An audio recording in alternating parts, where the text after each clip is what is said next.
그대로 꼬인 정치권 이슈를 가장 재미있고 알기 쉽게 분석해 주시는 두 분과 함께하는 코너죠. 이번 주 탑3 시 읽는 시사평론가, 완성된 시사평론가, 김성완 평론가 모셨습니다. 어서 오세요. 어서 오세요. 네, 안녕하세요. 그리고 완두콩을 이제 완성된 시사평론가로 불러주셔서 감사합니다. 왜냐하면 제 이름이요 김성완인데 환이라고 자꾸 헷갈리시는 분들이 많아요. 그래서 완이라는 걸 어떻게 강조할까 그러다가 완두콩이라고 제가 얘기를 했었거든요. 근데 완성으로 바꿔주셔서 감사드립니다. 혹시 부담스러우시면 완성될 시사평론가로 완성궁도 괜찮고. 그것도 괜찮은데요. 또 한 분이시죠. 정치계 풍우나 장해찬 전 국민의힘 청년 최고위원 모셨습니다. 어서 오세요. 네, 안녕하세요. 장해찬입니다. 풍우나 마음에 들어 하셔서 좋습니다. 바람과 구름을 몰고 다니는 사나이. 좋습니다. 자, 그럼 본격적으로 첫 번째 키워드부터 살펴보겠습니다. 첫 번째 키워드 정점식 사퇴입니다. 오늘 이제 국민의힘 한동훈 지도부가 이제 드디어 인선을 마무리했는데 초대 정치기 의장의 TK 사선 김상훈 의원을 발탁했습니다. 이로써 이제 서범수 사무총장에 이어서 한동훈 지도부의 당 3역이 마무리가 됐는데 지금 이 인선 이제 거의 뭐 지명직 최고만 남은 상황인데 어떻게 보시는지 정채국께서. 일단 신임 김상훈 정책위 의장 같은 경우는 당내 평가가 두루두루 좋은 분이에요. 뭐 소위 말하는 개파색도 짙지 않고요.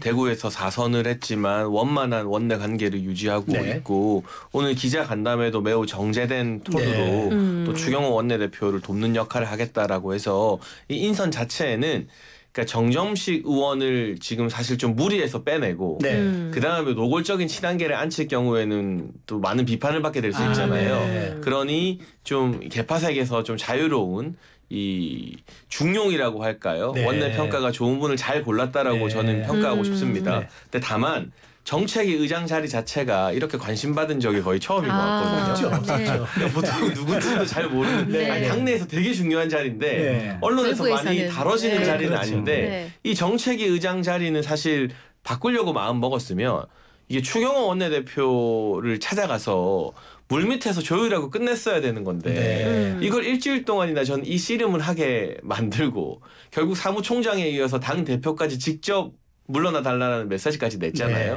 이게 손에 피를 묻히게 된 거거든요. 결국 그랬다. 이게 결국 저는 좀 정치력 부재가 아닌가. 그러니까 이 사단이 날 일이 애초에 좀 아니었다라는 생각이 듭니다.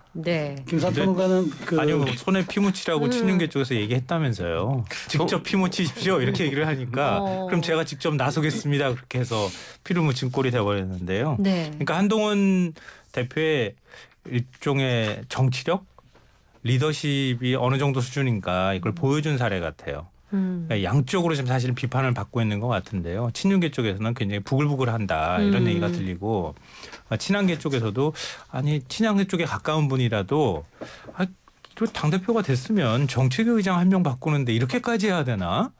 그냥 바꾸면 되지. 그게 또 당심하고 민심이었는데 이렇게 얘기를 하고 있는 상황인 것 같아요.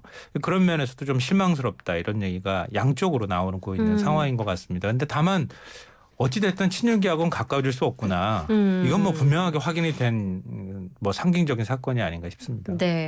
그 신임 정책위의장 지명이 전날 정점식 의장이 자진 사퇴하면서 발빠르게 이루어지긴 했는데 이게 뭐 흔쾌하지는 않은 사퇴였던 것 같습니다. 사퇴 기자 간담회에서 당대표가 정책위의장 면직권을 행사할 수 없다고 말했거든요.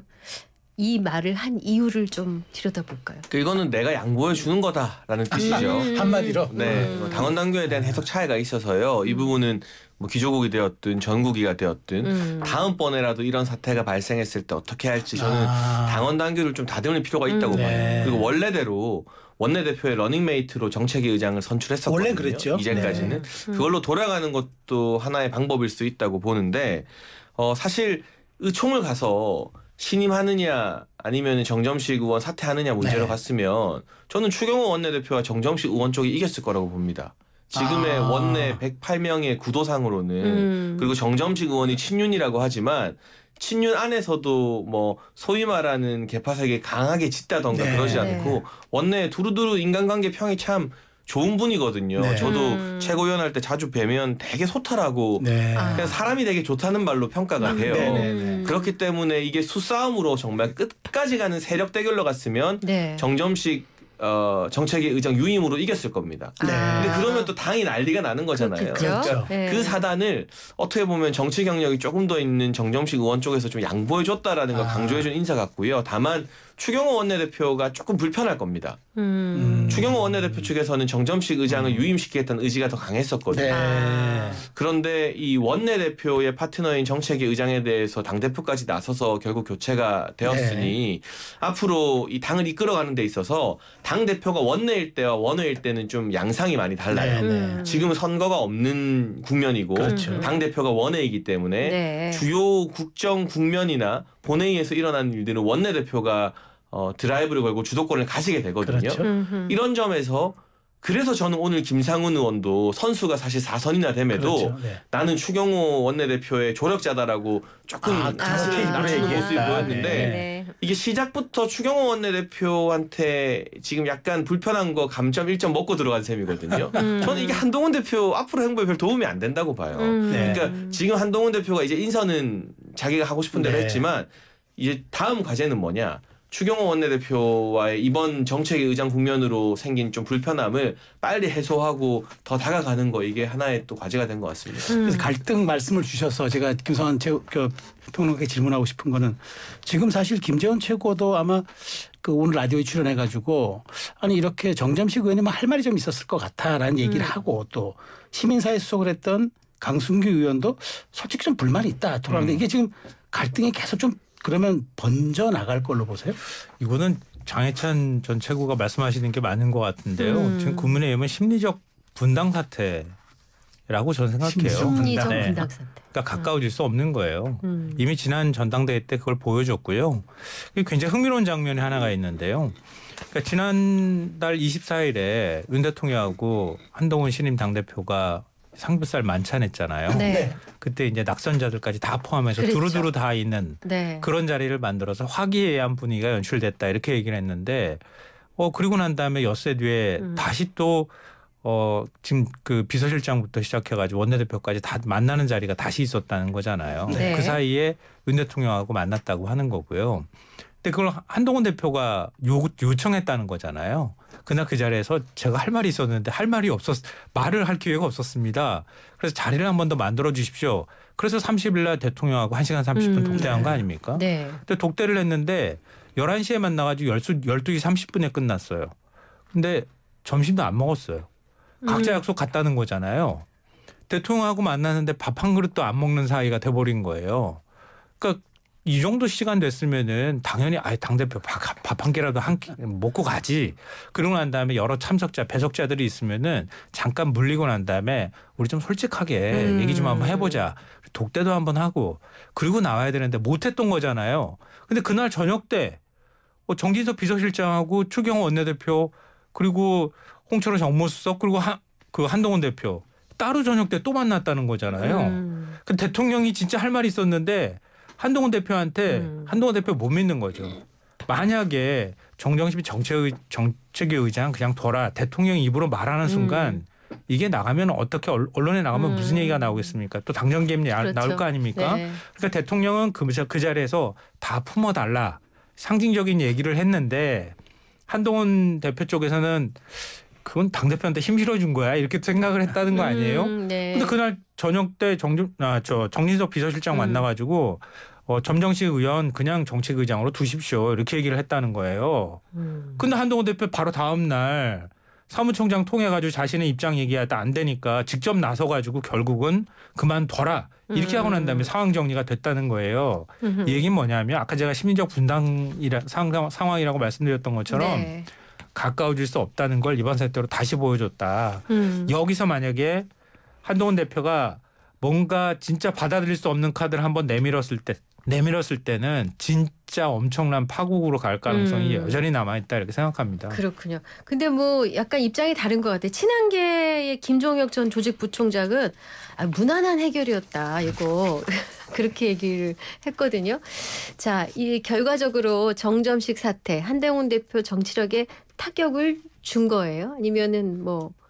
그러니까 저는 당 대표가 나서서 일주일 걸려서 이렇게까지 이 고생을 했다는 거, 사단을 만들었다는 것 자체가 처음 보는 풍경이라 네. 이유 여하를 막론하고 본인이 추경호 원내대표 집을 찾아가든 정점식 의원 집을 찾아가든 어떻게 해서든 이건 물밑에서 해결하는 것도 당 대표 능력이거든요. 그러니까 그런 점에서 뭐 손에 피를 묻혔다는 비유를 우리가 쓰는데 이게 원내에서 불만을 품은 의원들이 늘어난다는 거. 그거는 한동훈 대표가 풀어야 될 숙제인 것 같고요. 김상훈 신임 정책위 의장도 오늘 기자간담회에서 한동훈식 제3자 최혜병 특검안에 대해서 반대한다라고 말을 했어요. 그러니까 지금 사실 정책위 의장을 이렇게 난리를 쳐서 비교적 개파색이었고 이 의원들 사이에서 평이 좋은 분으로 바꿨지만 원내에선 여전히 그 제3자 특검을 관철시키느냐 마느냐가 많은 사람들이 봤을 때 한동훈이 자기 정치를 하느냐 마느냐의 하나의 분수령인데 그건 어림도 없다. 그건 안 된다라는 기조가 국민의힘 원내에서 확실하다는 거거든요. 그럼 제가 계속 강조했던 명분 있는 후퇴를 한동훈 대표가 그 시점에서 어떻게 할지도 앞으로 좀 귀추가 주목되는 부분입니다. 굉장히 흥미로운 장면이 있는데요. 지난 1차 윤한대전이라고 불리는 겨울에 1월이었었잖아요. 그때 서천시장 가가지고 한현장에서 90도 폴더 인사하고 마무리가 됐었다고 이렇게 얘기 알려져 있는데요. 그때도 사실은 그 대통령이 그만두라고 말했다고 하는 거 대통령이 뜻은 그러니까 직접 말한 건 아니지만 그때도 똑같은 멤버들이 참석해서 예를 들면 정무수석 원내대표가 참석한 자리에서 그만둬라라고 얘기했다는 거잖아요. 그걸 누가 얘기했을까요 언론에? 전 한동훈 대표 측이 얘기했을 거라고 봐요. 또 한동훈 대표가 그만두라고는 요구를 받았다고 직접 자기 입으로 얘기했잖아요. 이번에 정진석 비서실장이 같이 만나는 자리 그 만났을 때 정점식 의장 그대로 둬라라고 말했다는 거 개인적인 의견이라고 말하면서 그 누가 언론에 흘렸을까요? 한 대표가. 그렇죠. 그렇죠. 한 대표가 언론 플레이를 하는 스타일이에요, 이거. 별명이 서초동 편집국장이셨잖아요.